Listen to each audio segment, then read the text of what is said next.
नमस्कार। मैं गुड़िया गुड़िया व्रत कथा चैनल में आपका स्वागत करती हूँ। हिंदू धर्म में एकादशी का विशेष महत्व माना गया है। विशेष रूप से देवउठनी एकादशी का दिन अत्यंत शुभ और पुण्यदायी माना जाता है। हर साल कार्तिक मास के शुक्ल पक्ष की एकादशी तिथि को देवउठनी एकादशी का व्रत रखा जाता है। मान्यता है कि इस दिन भगवान श्री हरि विष्णु 4 महीनों की योग निद्रा से जागते हैं तथा सृष्टि संचालन का कार्य पुनः आरंभ करते हैं।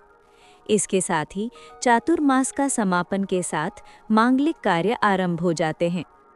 देवउठनी एकादशी के दिन भगवान विष्णु को जगाने के साथ व्रत रखने का विधान है।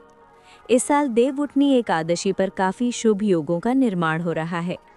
इस दिन विधिवत पूजा करने के साथ साथ अंत में सारती को अवश्य पढ़ें। ऐसा करने से आपकी पूजा पूर्ण होगी और भगवान विष्णु की कृपा से सुख समृद्धि धन संपदा की प्राप्ति होती है। आइए जानते हैं देवउठनी एकादशी व्रत को पौराणिक कथा। एक राजा के राज्य में सभी लोग एकादशी का व्रत रखते थे। प्रजा तथा नौकर चाकरों से लेकर पशुओं तक को एकादशी के दिन अन्न नहीं दिया जाता था। एक दिन किसी दूसरे राज्य का एक व्यक्ति राजा के पास आकर बोला, महाराज, कृपा करके मुझे नौकरी पर रख लें। तब राजा ने उसके सामने एक शर्त रखी कि ठीक है, रख लेते हैं, किंतु रोज तो तुम्हें खाने को सब कुछ मिलेगा, पर एकादशी को अन्न नहीं मिलेगा। उस व्यक्ति ने उस समय हाँ कर ली, पर एकादशी के दिन जब उसे फलाहार का सामान दिया गया तो वो राजा के सामने जाकर गिड़गिड़ाने लगा, महाराज, इससे मेरा पेट नहीं भरेगा, मैं भूखा ही मर जाऊंगा, मुझे अन्न दे दो। राजा ने उसे शर्त की बात याद दिलाई, पर वो अन्न छोड़ने को राजी नहीं हुआ। तब राजा ने उसे आटा, दाल, चावल आदि दिए। वो नित्य की तरह नदी पर पहुंचा और स्नान कर भोजन पकाने लगा। जब भोजन बन गया तो वो भगवान को बुलाने लगा, आओ भगवान, भोजन तैयार है। उसके बुलाने पर पीतांबर धारण किए भगवान चतुर्भुज रूप में आ पहुँचे तथा प्रेम से उसके साथ भोजन करने लगे। भोजन आदि करके भगवान अंतर्धान हो गए तथा वो अपने काम पर चला गया। 15 दिन बाद अगली एकादशी को वो राजा से कहने लगा कि महाराज, मुझे दुगुना सामान दीजिए, उस दिन तुम मैं भूखा ही रह गया। राजा ने कारण पूछा तो उसने बताया कि हमारे साथ भगवान भी खाते हैं, इसीलिए हम दोनों के लिए ये सामान पूरा नहीं होता। ये सुनकर राजा को बड़ा आश्चर्य हुआ। वो बोला, मैं नहीं मान सकता कि भगवान तुम्हारे साथ खाते हैं।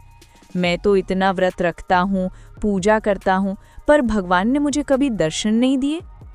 राजा की बात सुनकर वो बोला, महाराज, यदि विश्वास ना हो तो साथ चलकर देख लें। राजा एक पेड़ के पीछे छिपकर बैठ गया। उस व्यक्ति ने भोजन बनाया तथा भगवान को शाम तक पुकारता रहा, परंतु भगवान न आए। अंत में उसने कहा, हे भगवान, यदि आप नहीं आए तो मैं नदी में कूदकर प्राण त्याग दूंगा। लेकिन भगवान नहीं आए। तब वो प्राण त्यागने के उद्देश्य से नदी की तरफ बढ़ा। प्राण त्यागने का उसका दृढ़ इरादा जान शीघ्र ही भगवान ने प्रकट होकर उसे रोक लिया और साथ बैठकर भोजन करने लगे। खा पीकर वो उसे अपने विमान में बिठाकर अपने धाम ले गए। ये देख राजा ने सोचा कि व्रत उपवास से तब तक कोई फायदा नहीं होता जब तक मन शुद्ध न हो। इससे राजा को ज्ञान मिला। वो भी मन से व्रत उपवास करने लगा और अंत में स्वर्ग को प्राप्त हुआ। देवउठनी एकादशी कथा 2। एक राजा था। उसके राज्य में प्रजा सुखी थी। एकादशी को कोई भी अन्न नहीं बेचता था। सभी फलाहार करते थे। एक बार भगवान ने राजा की परीक्षा लेनी चाहिए। भगवान ने एक सुंदरी का रूप धारण किया और सड़क पर बैठ गए। तभी राजा उधर से निकला और सुंदरी को देख चकित रह गया। उसने पूछा, हे सुंदरी, तुम कौन हो और इस तरह यहाँ क्यों बैठी हो? तब सुंदरी स्त्री बने भगवान बोले, मैं निराश्रिता हूँ। नगर में मेरा कोई जाना पहचाना नहीं है, किससे सहायता मांगू? राजा उसके रूप पर मोहित हो गया था। वो बोला, तुम मेरे महल में चलकर मेरी रानी बनकर रहो। सुंदरी बोली, मैं तुम्हारी बात मानूंगी, पर तुम्हें राज्य का अधिकार मुझे सौंपना होगा। राज्य पर मेरा पूर्ण अधिकार होगा। मैं जो भी बनाऊंगी तुम्हें खाना होगा। राजा उसके रूप पर मोहित था, अतः उसकी सभी शर्तें स्वीकार कर ली। अगले दिन एकादशी थी। रानी ने हुक्म दिया कि बाजारों में अन्य दिनों की तरह अन्न बेचा जाए। उसने घर में मांस मछली आदि पकवाए तथा परोसकर राजा से खाने के लिए कहा। ये देखकर राजा बोला, रानी, आज एकादशी है, मैं तो केवल भलाहार ही करूँगा। तब रानी ने शर्त की याद दिलाई और बोली, या तो खाना खाओ, नहीं तो मैं बड़े राजकुमार का सिर काट दूंगी। राजा ने अपनी स्थिति बड़ी रानी से कही तो बड़ी रानी बोली, महाराज, धर्म ना छोड़ें, बड़े राजकुमार का सिर दे दें, पुत्र तो फिर मिल जाएगा पर धर्म नहीं मिलेगा।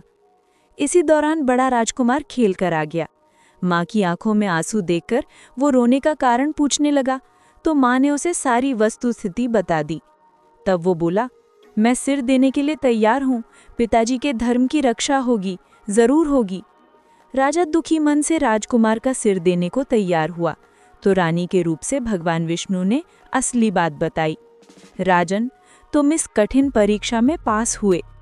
भगवान ने प्रसन्न मन से राजा से वर मांगने को कहा तो राजा बोला, आपका दिया सब कुछ है, हमारा उद्धार करें। उसी समय वहां पर एक विमान उतरा। राजा ने अपना राज्य पुत्र को सौंप दिया और विमान में बैठकर परमधाम को चला गया।